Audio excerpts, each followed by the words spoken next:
Alcohol اور spirit کا استعمال بہت کثرت کے ساتھ ہو رہا ہے، تو علماء نے اپنے رائے کو واپس لے لیا، کیونکہ صراحتاً قرآن و حدیث میں ان کی ممانعت درج نہیں تھی، تو لہٰذا اب پرفیوم کا استعمال بالکل جائز ہے، احتیاط کر لیں تو یہ تقویٰ ہے، لیکن فتویٰ اسی پر ہے کہ کسی نے پرفیوم لگائی جائز، نماز پڑھیں گے تو نماز بھی ہو جائے گی۔ بھائی نے فرمایا کہ بعض لوگ 10 دن میں قرآن ختم کرتے ہیں تراویح میں، کیا یہ صحیح ہے اور پھر کیا بعد میں تراویح ادا کرنی ہوگی؟ دیکھیں، اگر تو حافظ قرآن صحیح پڑھ رہا ہے، لفظ چباتا نہیں ہے، جلدی ختم کرنے کی وجہ سے، ختم کرنے کے چکر میں قرآن کو غلط نہیں پڑھتا ہے، تو پھر اس میں کوئی ممانعت نہیں ہے، لیکن 10 روزہ تراویح کے بعد یہ سمجھنا کہ شاید رمضان کے بقیہ 20 دنوں کی تراویح معاف ہو گئی ہے، یہ غلط ہے۔ رمضان کی جتنی راتیں ہیں اس میں تراویح 20 رکعت ادا کرنی ہوگی۔ بھائی نے فرمایا کہ ہم خود کوئی نقش دیکھ کر اپنا علاج کر سکتے ہیں، جیسے تعویذات وغیرہ ہوتے ہیں، بہتر ہے کہ نہ کیے جائیں، کیونکہ ان کے بنانے کی مخصوص ترکیبیں ہوتی ہیں، بعض اوقات اس سے الٹا اثر بھی ہو سکتا ہے، تو کسی روحانی عامل سے مل کر پھر یہ کہ آپ اجازت لیں۔ یہ کہتے ہیں اگر ساری رات نیند نہ آئے تو کیا سحری کھانے کے بعد گھر میں فجر پڑھ کے سو سکتے ہیں؟ دیکھیں، اگر تو آپ قریب مسجد ہے اور جماعت سے پڑھ سکتے ہیں، تھوڑی سی ہمت کر کے جماعت سے پڑھنی چاہیے۔ کبھی کبھار ایک آدھ دفعہ ایسا ہو جائے کہ شدت نیند کا غلبہ ہے تو الگ بات ہے، عادت نہ بنائی جائے ورنہ گناہ گار ہو جائے۔ صحیح ناظرین، وقت ہے سحری کے وقفے کا، ہم بھی سحری کر لیتے ہیں، آپ بھی سحری کر لیجئے، کام نپٹا لیجئے، اس کے بعد انشاءاللہ ملاقات ہوتی ہے ایک وقفے کے بعد۔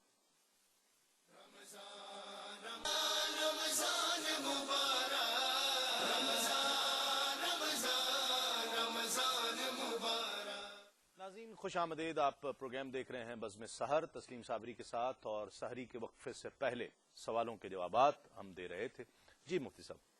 بسم اللہ الرحمن الرحیم۔ ایک بھائی نے پوچھا تھا کہ کیا تہجد میں سورہ اخلاص کا پڑھنا ہی لازم ہے؟ تو یہ کوئی خاص صورت پڑھنا لازم نہیں ہے، اگرچہ سورہ اخلاص کے پڑھنے کی فضیلت کافی زیادہ ہے، لیکن جو مرضی صورت پڑھنا چاہیں پڑھ سکتے ہیں۔ بہن نے فرمایا کہ کیا قرآن پڑھتے ہوئے اس کا ترجمہ پڑھنا بھی ضروری ہے، مسٹ ہے؟ تو ترجمہ پڑھنا بہتر ہوتا ہے، بلکہ ہمارا مشورہ ہوگا کہ صرف ترجمہ پڑھنا بہتر نہیں، بلکہ ساتھ ساتھ تفسیر بھی پڑھی جائے۔ ہمیشہ قرآن کی تلاوت میں مقدار نہیں بلکہ اس کی قدر و قیمت کا لحاظ رکھا جائے، تو بہت زیادہ صورتیں یا آیات پڑھنا مناسب نہیں، بلکہ تھوڑی ترجمہ اور تفسیر کے ساتھ پڑھیں زیادہ بہتر ہے۔ بھائی نے فرمایا کہ سید باز آ جاتے ہیں اور زکوٰۃ طلب کرتے ہیں تو کیا کیا جائے؟ تو دیکھیں، سید کو زکوٰۃ تو نہیں دے سکتے ہیں، اور یہ ان کے ادب کے منافی بھی ہے، نبی کریم صلی اللہ علیہ وسلم نے اس سے منع فرمایا، تو آپ ان کی دیگر انداز سے نفل صدقے کے ذریعے آپ امداد کریں، اس طرح کہ ان کی عزت نفس بھی مجروح نہ ہو، ادب احترام کا لحاظ کر کے کریں، لیکن زکوٰۃ نہیں دے سکتے۔ بہن نے فرمایا کہ یہ بعض اوقات ہم دعا مانگتے ہیں تو لوگ کہتے ہیں کہ جو قسمت میں نہیں ہوتی وہ چیز نہ مانگے، کیونکہ اگر اللہ تعالیٰ دے دے گا تو برا ہوتا ہے۔ دیکھیں، پہلی بات تو یہ کہ ہمیں کیا پتا کہ ہماری قسمت میں کیا ہے اور کیا نہیں ہے۔ دوسری بات یہ کہ اگر وہ قسمت میں نہیں ہے تو اللہ تعالیٰ کیسے دے گا، کیونکہ وہ تو اللہ نے پہلے فیصلہ فرمایا ہوا ہے، لہٰذا یہ بالکل بے سروپا بات ہے۔ اللہ تبارک و تعالیٰ وہی عطا فرماتا ہے جس کا وہ پہلے فیصلہ کر چکا ہوتا ہے۔ ٹھیک ہے مفتی صاحب، سرکار دو عالم صلی اللہ علیہ وآلہ وسلم کا ارشاد پاک ہے جس کا مفہوم ہے کہ جس نے جان بوجھ کر میری سنت کو ضائع کیا اس کے لیے شفاعت میری حرام ہے، اس سے کون سی سنت مراد ہے؟ اصل میں نبی کریم صلی اللہ علیہ وسلم کی سنت کی تحقیر کی نیت سے کسی نے ضائع کیا کہ اس کی کیا اہمیت ہے، کیا وقت ہے، کیا ضرورت ہے، تو ایسی صورت میں نبی کریم صلی اللہ علیہ وسلم کی شفاعت اس پر حرام کہلائے گی۔ ٹھیک ہے، ہمارے ہاں سنت زبائدہ پر زیادہ زور نہیں دیا جا رہا سنن ہدا کے مقابلے میں؟ مطلب دیکھیں، زیادہ زور دینے میں تو کوئی مسئلہ نہیں ہے، بشرطے کہ اسے فرض اور واجب کے درجے تک نہ پہنچا دیا جائے۔ وہی مقصد ہے، اور نہ کر اس پر عمل پیرا نہ ہونے والے کو برا تصور، بلکہ کئی بار اسے دائرہ اسلام سے خارج بھی سمجھا جاتا ہے۔ معاذ اللہ، اگر کوئی اس حد تک پہنچ رہا ہے تو بالکل غلط ہے۔ بات وہی ہے کہ فرض اور واجب کے درجے تک پہنچانے کی علامت کیا ہے؟ اس کی علامت یہ ہے کہ اگر آپ اس پر عمل نہ کریں تو آپ کو ملامت کی جائے، آپ کو اپنی نجی محفلوں میں طنز کا نشانہ بنایا جائے، آپ کو دوسروں کے مقابلے میں کمتر اور حقیر تصور کیا جائے، بلکہ ایسے اعمال و افعال اختیار کیے جائیں جس سے آپ کو اپنی حقارت کا احساس ہو۔ ٹھیک، اگر اس قسم کے رویے اختیار کیے جائیں تو گویا کہ آپ اس وقت اس سنن زوائد کو فرض یا واجب کے درجے میں لا رہے ہیں، اگرچہ آپ زبان سے کہتے ہیں کہ ہم نہیں لا رہے، تو یہ غلط روش ہے، غلط رویہ ہے۔